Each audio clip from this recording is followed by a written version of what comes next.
How did you go? Okay, here are the word solutions to those 4 exercises. This first one is ASCII1.c, and it's very straightforward. Please enter your full name. Now, you might recall that this was actually the example that I showed you earlier in the chapter, and there was this little exercise here on removing the new line. I'd like to show you how to remove the new line without using a variable called len. Is that possible? Let's try it. In fact, without using any variables. So I want to get rid of this one, like that. Now I'm going to take that strlen, and I'm going to put it right there where the len was. What do you think about that? So we're using an array index. This whole thing is an array index, but it's also the results of a function. Now, just all I want you to do is notice that that is possible, that stuff actually works. It's okay to do that, so we don't need the len variable anymore. Okay. So anyway, here's the actual guts of it. For each character in the name, or in the name that they typed in other words, we're going to walk along the string using a for loop until we get to a null character, which will probably be this one, if there was a new line entered. Simply print out the decimal representation of the character name I. Now remember that name I is an array of characters, but we're printing out %d. Okay, and then here's a little cheating thing, put a new line on the end. It certainly doesn't look like we're putting a new line. That is actually a pair of double quotes with nothing between them. In other words, it's the empty string. So there's no characters in that string at all except a null character to terminate it. So it's a 1 character string. But remember, when you use put_s, it actually puts a new line on the end of whatever string you're outputting. So we'll output nothing, and then put_s will put a new line there as well. So the whole thing actually puts a new line on the end of all of that. Okay, let's test it, see if it works. Okay, compiles, run, mark virtue, and what output do we get? Whoa, okay, well, there's a bunch of numbers. Let's see, we know that A is 97, so there's an A, and there's a 97. That's very nice. Okay, so it's actually ripped off the new line because I told it to, so I don't mind if yours leaves it in, and you'll see a new line there as well. There's a space character. Space character is 32, which happens to be 20 in hex. Okay, so that's working. Let's move on. This is ASCII2.c. This displays the ASCII character set. Now, you may have had some troubles with this, finding out which characters were the special ones. Anyway, let's have a look at it.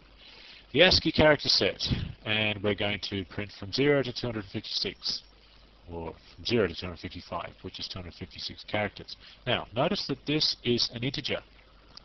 I could have said char there, but that would not work.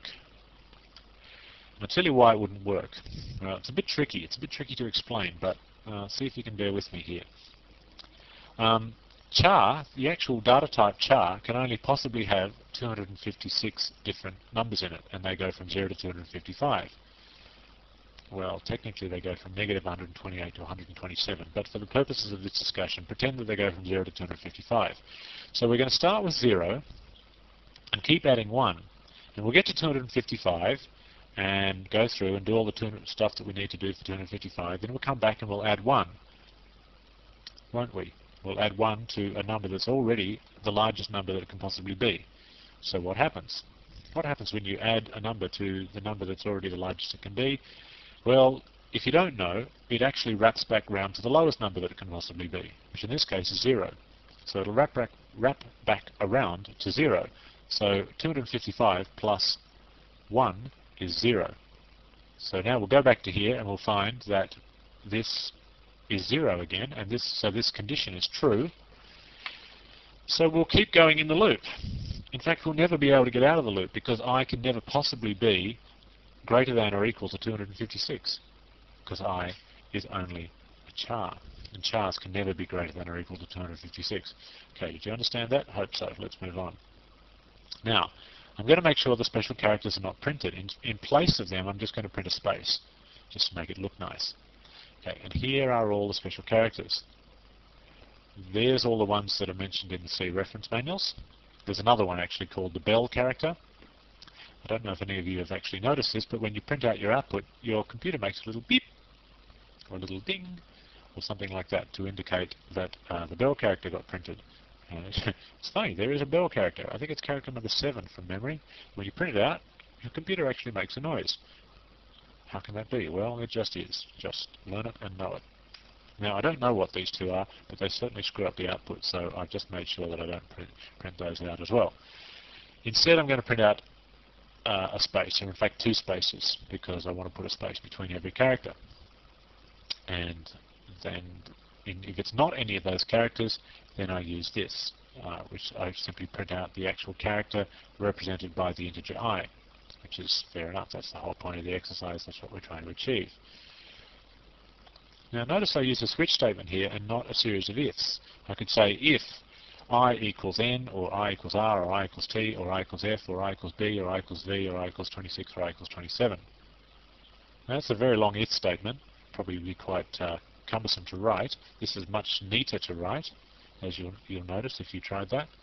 And you'll also find, this is something you can just know about C, that using a switch statement for this sort of thing is actually much more efficient. The code will run much faster. See if you can figure out why in your own time. Okay, so we print out the 2 characters. Now, after every 16 characters, print out a new line. How do I know if I printed out 16? Well, I take my loop counter and essentially divide it by 16 and see if I get a remainder of 0. And if I do, it must be divisible by 16. Obviously, we're going from 0 to 15 because, well, we're starting with 0, so we don't want to mess that up too much, so we'll just add 1 to that. And if so, put out a new line, which is the clever way that I did it in the last exercise. And that's pretty much it. Let's run it and see what it looks like. Compile. Okay, and run. The ASCII character set. Now, there's a few characters missing. It's characters 7, 8, 9, 10, and 11. I think are all missing from there, and 26 and 27 are missing in here somewhere as well. That's not entirely perfect, is it? No, that's slightly out. Well, I'll leave that as an advanced exercise for you to figure out how to fix that. But it doesn't look too bad. And you'll notice that all these unprintable characters are actually printable. Well, they're printable in some sense. If you just tried printing out just the printable characters, you wouldn't get this set of characters, because these ones down here are classified unprintable. Anyway, that's what it looks like. Let's move on. This is convert.c to convert a person's name to uppercase, title case, etc. Okay, so enter the name, pretty straightforward. Remove the new line, as we did in that clever way before. Convert to uppercase. Now that's as simple as can be, as you can see. Walk along the string with for loop until you get to a null character, and take that character, run it through toUpper, and put it back into the same character. I know a lot of you might have printed out the character at that point. Rather than converting it, you would have just printed out toUpper of name I. That's okay, although this way of doing it is a little bit more flexible because the string actually changes. So we actually have converted the string itself, as opposed to just printing out what the string would look like if it was converted. Okay, show the results. That will give the answer with a new line on the end. Now, title case. Title case is a bit tricky because you have to make sure that you remember where you were along the string. If you've just encountered a space or a blank in the text, then the very next character has to be converted to an uppercase. But if the last character was not a blank, then you just make sure it's lowercase. You have to convert it down to lowercase if necessary. So we need a Boolean variable, and this is the Boolean variable here. And it says, essentially, is a true or false thing. The last char was a space. Now you don't have to do it that way. What you could do is simply keep track of the last character. You could have a variable here called last char. Now that would work, but this way will work as well. We'll do a little flag. Now we have to make sure that that is immediately set to true. We have to pretend there is no last character because we haven't started reading the text yet. But we have to pretend that the last character was a space so that the very first character that we output gets put as a capital. So there's a little trick there, a little initialization. Anyway, walk along the string in exactly the same way that we walked along the string up here. And if we see a blank, we're going to do this code first. If we see a space of any kind, then we set the flag to say that we've seen a blank, and we just simply move on. There's nothing else to do. There's no conversion required. And we go and do the next the next character in the string. Now, if we get down as far as here, we don't have to use an else because we use this continue here. I'll say that again. We don't have to use an else here. We don't have to put that there because we've got a continue there. Now, if you don't believe me, see if you can figure out why that's the case. I'll leave that with you. But I assure you that it is the case. We do not need an else.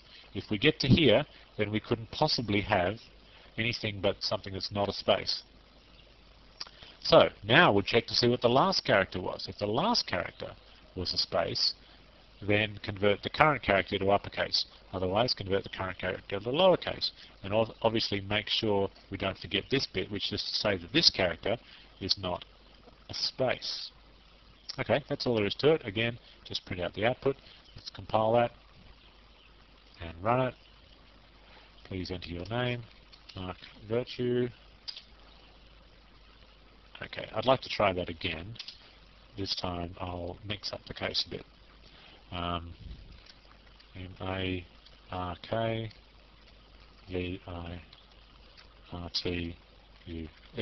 Now that looks really wrong. Let's see if it fixes that up. Isn't that lovely? Okay, excellent. That's done. Now let's go and look at the course project, which is pretty straightforward. Here's the course project again. The changes to this are very straightforward, much easier than the exercises, so let's just go and have a look at a few of them. There's a couple of there's a couple of put s's. Okay, there's an f put s there because we didn't want to have a new line on the end of a question.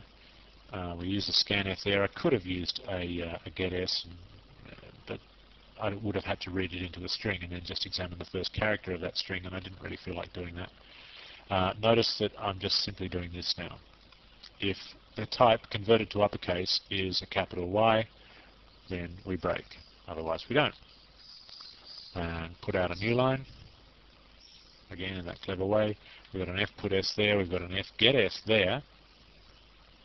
Now notice that the string that we're actually reading is that string. That is one string. Remember, this is a two-dimensional array, or an array of strings. Now I've done something clever here. That's the simple part of fgetS. Remember now, at this point, that text has to represent how big the array is, how many characters it is. So I'm going to use this clever thing in C called sizeof. You haven't seen sizeof yet. We'll actually have a look at sizeof in more detail in the next chapter. Sizeof just simply tells you how big, in bytes, the thing to its immediate right is. So the thing to its immediate right is that. That is an array. So this thing tells you how big that array is in bytes, which is exactly what we want. So what we don't have to do is we don't have to go and say, oh, how big was it? Scroll up, scroll up, scroll up. Oh, it was 61 characters. Oh, okay, back down again. There it is, type 61. I'll tell you why. The biggest, it's not just for saving time. It's a maintenance issue. Because if you ever go and say to yourself, oh, hang on, that's 61, that's not right. We need more space than that. We need 81 or 101, or we need less space than that. We need only 21, and you change it, you make that change, and you say, okay, I'm done now. Guess what? You're not done. Especially, like in that example, if you make it less. Because if we go back down here, and this just, oops, sorry, it's here. If this just happened to be, if this code actually said 61, like that, and you went up the top and changed it to 21, you'd probably crash your program. You'd have to remember to come back here, and it would take you a long time, and you'd get frustrated. So it's much easier to do that, which means if you change it up the top, it automatically changes here as well. I hope you can see the benefit to that. Okay, so that's an fgetS. And I decided that it would be nice to remove the new line. Now, I removed the new line exactly the same way as I removed the new line before, with that clever bit of code that you saw in the last episode, in the last module, in the last exercise. There, that's the word. So, This is one string. So notice that I've got an open close bracket, then I've got an open close bracket there. Now, I want you to just stare at that code until you get it, because it is exactly the same as the way that I removed the new line in the last exercise. This is the string, and this is the string. If you remember that, then you can figure it out. I promise you can. It doesn't need any further explanation because we already know what two-dimensional arrays look like and how to reference them. Okay, so exactly the same stuff with the artist. The stuff with the tracks hasn't much changed, except I've done a fputs here instead of a printf. Again, fputs here, and here I do a little clever conversion to uppercase of the answer that they typed in, and then I compare it with uppercase A or uppercase S. Think about it. I'm sure you'll agree. That's right. And again, don't forget this one as well. Make sure that's an uppercase A. And the rest of it's all pretty much the same.